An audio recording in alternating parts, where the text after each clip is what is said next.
All right, chapter 19, we are talking about evolving and emerging threats to public health.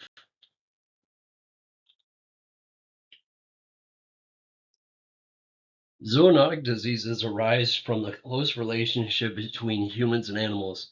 As populations of people expand into new geographic areas or interact with live animal markets, the opportunity for cross-species transmission increases.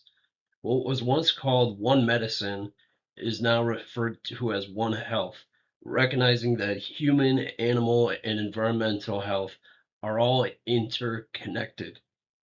Zoonotic diseases are infections that are endemic in animals but can spill over into humans. Spillover events occur when a pathogen crosses species barriers.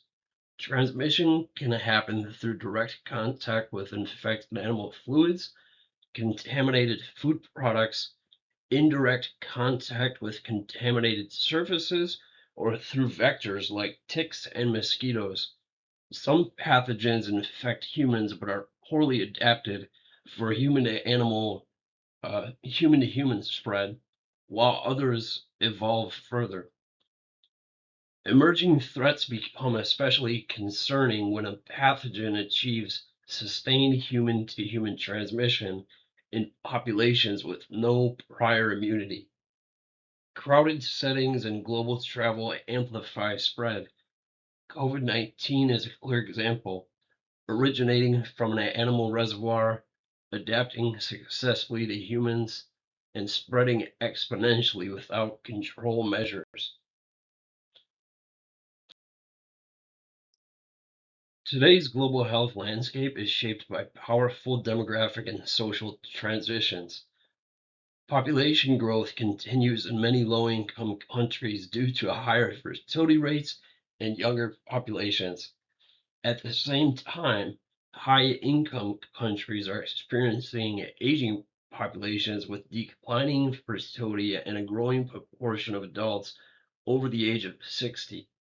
This demographic shift drives an epidemiologic transition from infectious diseases and maternal child health conditions to chronic non-communicable diseases like cardiovascular disease, cancer, and diabetes. However, many low-income countries face a double burden, the unfinished agenda, where infectious diseases persist alongside rising chronic disease.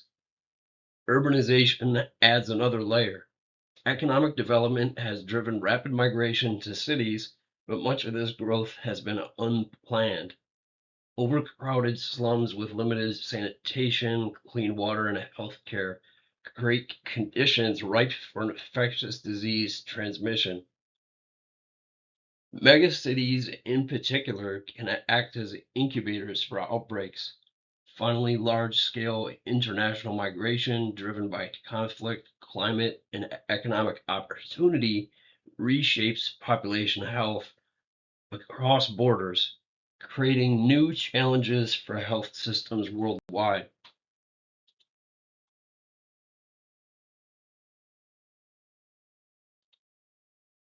Globalization has transformed how populations move, how goods are exchanged, and how diseases spread. Modern transportation and global trade have created an interconnected economy, but this connectivity directly impacts health. For example, the US food supply increasingly depends on imports, and foodborne outbreaks linked to imported products have risen significantly. Emerging pathogens can move rapidly across borders through commerce. At the same time, globalization contributes to a nutrition transition. As Western diets and tobacco products have spread across the globe, countries are experiencing rising rates of obesity, hypertension, cardiovascular disease, and cancer, what some describe as a slow moving global health emergency. Climate change further intensifies these challenges. Industrialization and greenhouse gas emissions have warmed global temperatures, leading to rising sea levels, extreme weather events, air pollution, and shifting precipitation. These, these environmental changes directly increase heat-related illness and worsen cardiovascular and respiratory disease. Indirectly, they contribute to food insecurity, displacement, and humanitarian crises. Warmer temperatures also expand the habitats of diseases like vectors, ticks, mosquitoes, allowing infections such as Lyme disease to spread into new geographic regions. Together, globalization and climate change are reshaping the global burden of disease in profound and interconnected ways.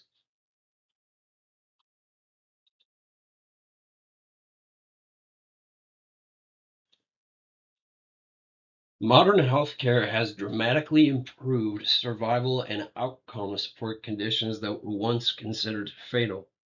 However, these advances come with unintended consequences. Healthcare associated infections now represent a significant source of morbidity and mortality, with millions affected annually. The widespread use of antimicrobials creates selective pressure, contributing to organisms like Clostridioides difficile, C. diff, and Candida auris, C. auris, and accelerating antibiotic resistance. Healthcare settings can also amplify emerging infections when infection control is insufficient. We saw this with SARS and MERS. At the same time, life-saving treatments such as immunosuppressive therapies and organ transplantation have created newly vulnerable populations who require targeted protection during emergencies. New technologies also introduce public health risks. Motor vehicle injuries and occupational hazards remain major causes of morbidity.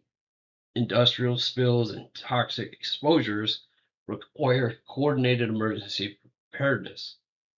Additionally, cyber attacks on healthcare systems threaten patient privacy, disrupt medical records, and compromise supply chains.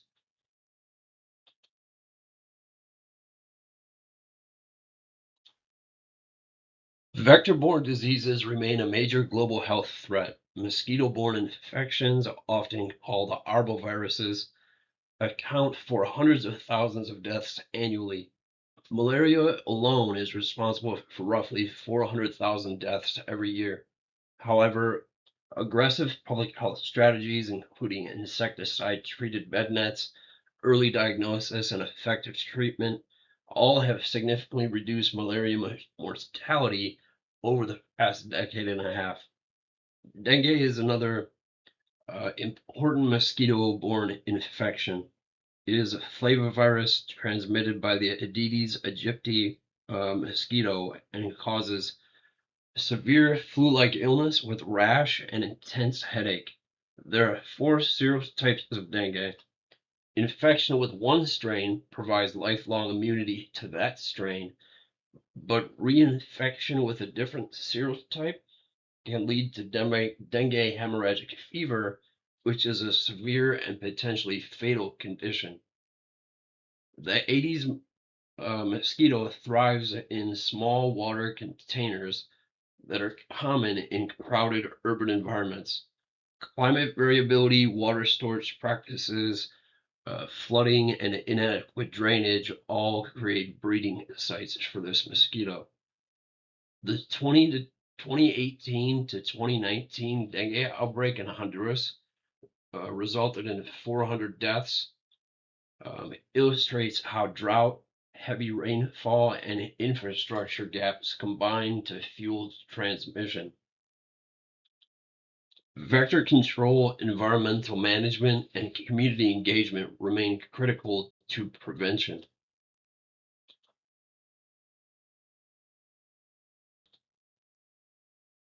Zika virus is a flavivirus closely related to dengue.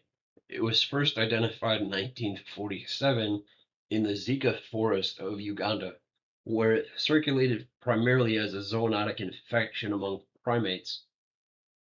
Early human infections occurred through rare spillover events when infected mosquitoes transmitted the virus from primates to humans. Initially, Zika infection was thought to cause only a mild, self-limited febrile illness. In fact, serologic studies later showed that nearly 80% of infections were asymptomatic. Asymptomatic individuals can still contribute to ongoing transmission. The major shift in understanding came during the outbreak in Central and South America, particularly in Brazil.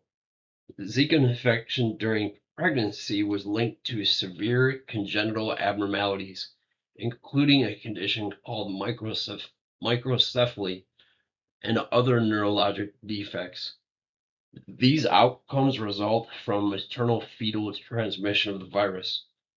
Zika reminds us that emerging infections can appear mild at first, but reveals the devastating consequences once transmission patterns change or new populations are affected.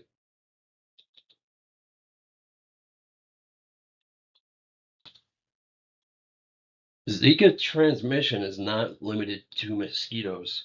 Sexual transmission, primarily male to female, has been documented, and the virus has been detected in semen, blood, and other bodily fluids. Transfusion associated transmission has also occurred. In addition, Zika infection has been linked to Guillain-Barré syndrome in adults, an immune-mediating condition that can cause ascending paralysis, in rare cases, respiratory failure. More broadly, vector-borne diseases have risen significantly in the United States over the past 2 decades. Between 2004 and 2016, reported cases increased substantially, over 75%, due to tick-borne diseases like Lyme disease. Mosquito-borne illness has also increased, largely driven by West Nile virus. West Nile virus was introduced into the Western Hemisphere in 1999 and is now endemic across the U.S. Public health control relies on strong surveillance, tracking of human cases, monitoring mosquito populations, identifying circulating viruses, and targeting control efforts such as larviciding and adulticiding. Community education, elimination of breeding sites, and ongoing research remain essential to reducing transmission and understanding long-term health impacts.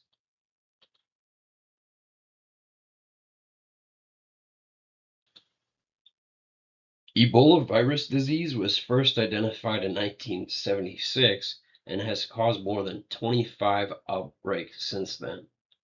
It is primarily a zoonotic infection with reservoirs in fruit bats and non-human primates in Central Africa.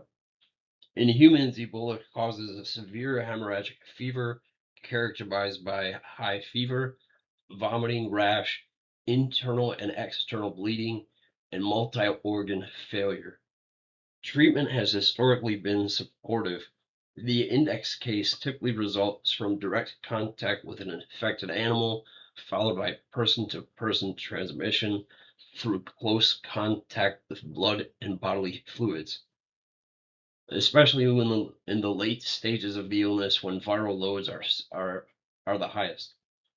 Before 2014, outbreaks were usually contained through isolation, contact tracing, quarantine, and strict infection control. The largest outbreak began in West Africa in 2014, which started in rural Guinea and spreading due to unrecognized transmission chains, weak health systems, and burial practices. Over 28,000 cases and 11,000 deaths were reported. The second major outbreak happened in the Democratic Republic of Congo in 2018. This was fueled by conflict, fragile health systems, and distrust of authorities. Ebola illustrates how social, political, and health system factors shape the severity of an epidemic.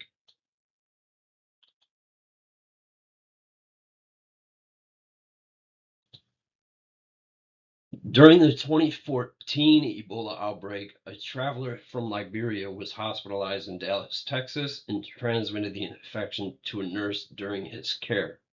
Although limited to two cases, this event prompted major public health action across the U.S. Travelers arriving from Liberia, um, Guinea, and Sierra Leone were monitored for 21 days, and hospitals nationwide developed rigorous protocols for managing highly contagious patients. These events reinforce key public health principles. Early recognition of cases is critical to protect both patients and medical providers. Isolation of infection and infectious individuals, monitoring of close contacts, and strict adherence to infection control practices, especially the appropriate use of personal protective equipment, are essential to prevent further transmission. Since then, highly effective recombinant vaccines have been developed. Vaccine success depends not only on science, but also on strong public health infrastructure and community trust. Ebola demonstrates that preparedness, rapid response, and public confidence are just as important as medical treatment in controlling deadly outbreaks.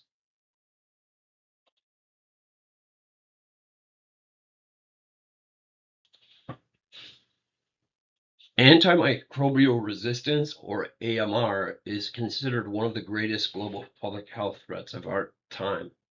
It refers to infections that no longer respond to the drugs designed to treat them. Many resistant organisms colonize the skin, mucous membranes, or gastrointestinal tracts, but in vulnerable or hospitalized patients, they can cause life-threatening infections, such as catheter-related infections, surgical site infections, bloodstream infections, as well as sepsis. AMR leads to longer hospital stays, higher costs, and increased mortality. Some examples include carbapenem-resistant and ESBL producing Enterobacteriaceae among gram-negative bacteria, and MRSA and VRE among gram-positive organisms. Drug resistance has also emerged in Streptococcus pneumoniae, Neisseria gonorrhea, and tuberculosis, as well as foodborne pathogens like Salmonella and Campylobacter. Resistance is not limited to bacteria, it has also developed in fungi, especially Candida auris, in malaria caused by Plasmodium falciparum, and even in HIV. AMR reflects the unintended consequences of antimicrobial use and highlights the urgent need for stewardship, surveillance, and innovation.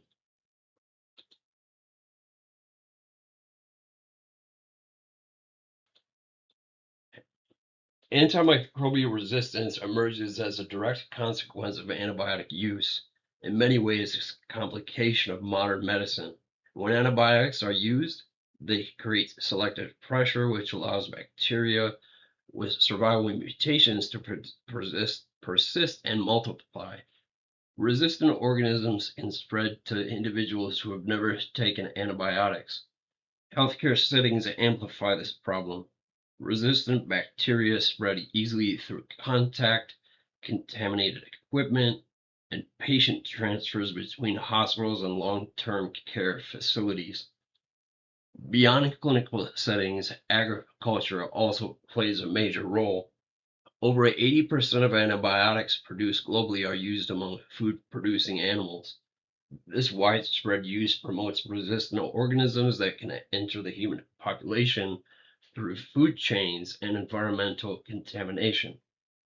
At the molecular level, resistance occurs through genetic changes, often shared between bacteria via plasmids and other mobile elements.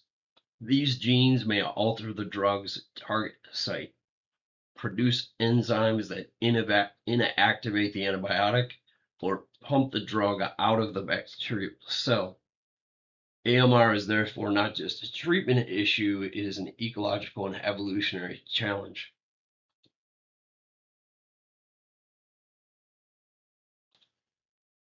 So, antimicrobial resistance is amplified by several features of modern healthcare.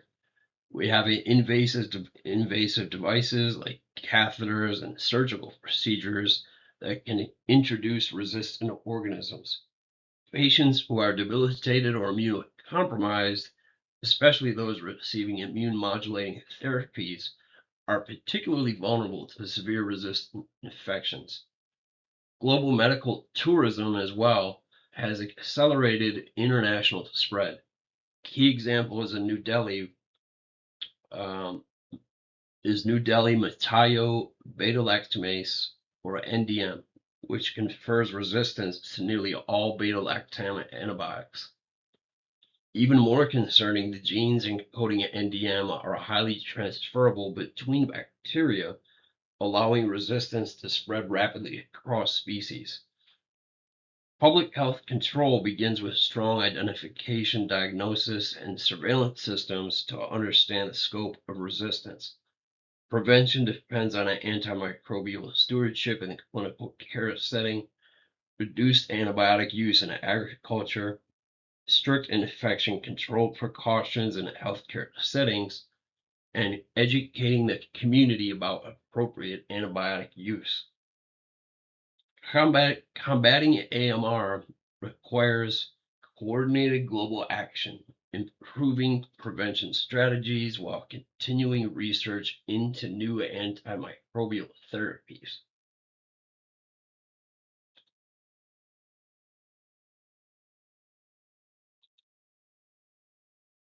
In the summer of 2019, the United States experienced an outbreak of severe lung injury linked to e-cigarettes or vaping products. Vaping involves heating a liquid to create an inhaled aerosol that was originally marketed as an alternative to traditional cigarette smoking. However, these devices have also been used to consume THC and other illicit substances. By January 2020, more than 2,600 cases and nearly 60 deaths had been reported. The condition, known as EVALI, is a non-infectious inflammatory lung injury, essentially a chemical pneumonitis that can cause severe shortness of breath and, in some cases, respiratory failure requiring mechanical ventilation. Investigations found that most affected individuals had used THC products. Laboratory testing identified vitamin E acetate as a thickening agent in some THC vaping products as a likely contributor to lung injury. Public health response focused on community education, regulation of vaping products, and restricting harmful additives, measures that significantly reduce cases in the short term.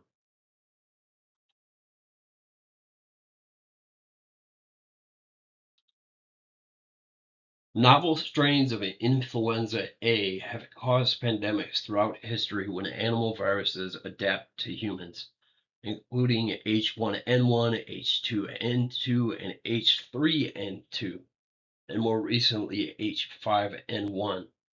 More coronaviruses have emerged as well as major global threats. Coronaviruses are RNA respiratory viruses that infect both animals and humans. They are named for their crown-like appearance under the microscope, and they commonly cause mild seasonal respiratory illness, but certain strains have crossed from animals to humans and cause severe disease. Since 2003, several coronaviruses have made this species jump, including SARS-CoV-2, which caused COVID-19.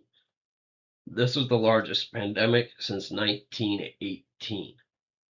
The first major modern coronavirus outbreak occurred in 2002 with SARS-CoV-1 in southern China, likely originating in bats with civet cats as an alternative intermediate host.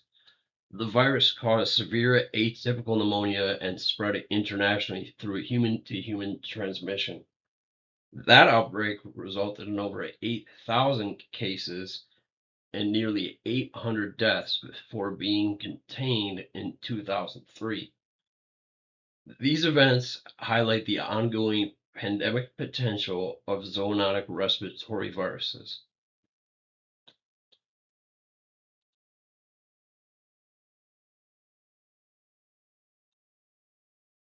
In 2012, a novel coronavirus caused a severe respiratory illness identified in Saudi Arabia. It was called Middle East Respiratory Syndrome, or MERS, and likely originated in bats, with camels serving as an important transmission source. MERS had a high case fatality rate and posed severe risks in healthcare settings. It remains endemic in parts of the Middle East. In 2019, SARS-CoV-2, we all know as COVID-19, emerged in Wuhan, China, is genetically related to SARS-CoV-1 but biologically distinct. It spreads efficiently through respiratory droplets and aerosols. The resulting illness, COVID-19, ranged from mild infection to severe pneumonia, particularly in older adults, those with comorbidities, obesity, diabetes, and cardiovascular disease. Children often experience milder illness with some complications like MIS-C. Without control measures, transmission increases exponentially. Global travel has accelerated since 2020, leading to millions of infections and diseases, as well as deaths worldwide. In the US, racial and ethnic minority communities experience disproportionately high rates of illness and death, reflecting deep social inequities and the social determinants of health. COVID-19 underscores how biology, mobility, and social structure interact in modern pandemics.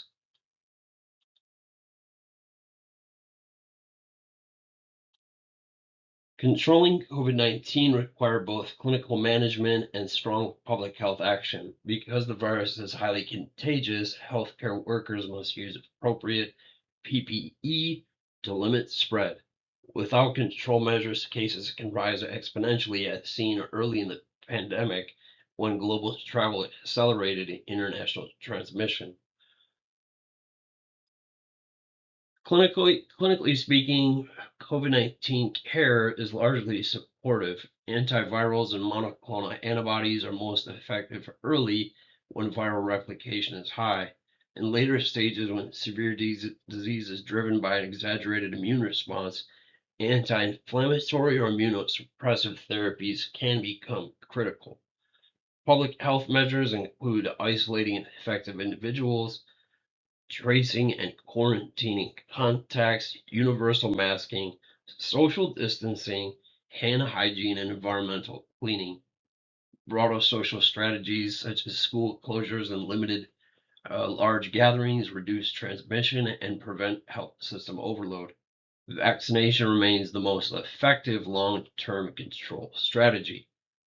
Ultimately, COVID-19 demonstrated that successful pandemic response depends not only on medical advances, but also on coordination, equity, and global cooperation.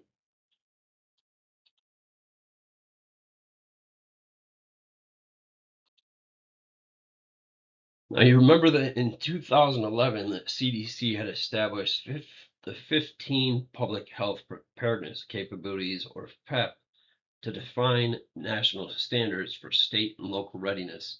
These capabilities guide preparedness planning and are designed to build capacity to respond to large-scale health events. They follow an all hazards approach, meaning that they apply to infectious diseases, natural disasters, and all public health emergencies alike.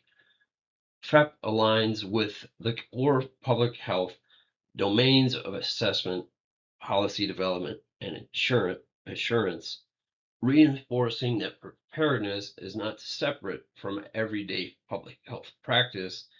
It is actually just an extension of it. Similar principles are reflected in the World Health Organization's uh, international health regulations, reissued in 2005 after the SARS outbreak.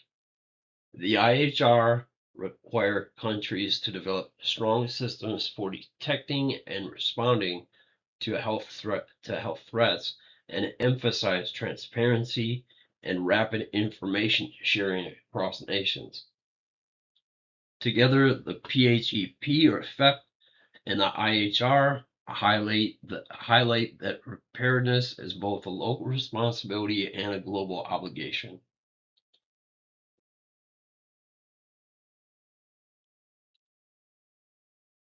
The International Health Regulations, or IHR, require every country to develop the capacity to detect, assess, report, and respond to public health threats. At a minimum, countries must have surveillance systems to identify emerging events, the ability to assess and report them nationally and internationally, and an operational capacity to respond effectively. Core capabilities include strong legal frameworks, coordinated communication through a national focal point, rapid surveillance and risk assessment systems, organized outbreak response structures, preparedness planning for biological and other hazards, effective risk communication, a trained public health workforce, and functioning laboratory systems. Although evaluation is not formally listed as a core IHR capacity, it is essential to preparedness. In the United States, readiness is assessed through after-action reviews and regular exercises. Globally, the Joint External Evaluation provides a voluntary, transparent assessment of a country's health security, helping identify gaps and strengthen global preparedness. These requirements reinforce that health security depends on both national capacity and international accountability.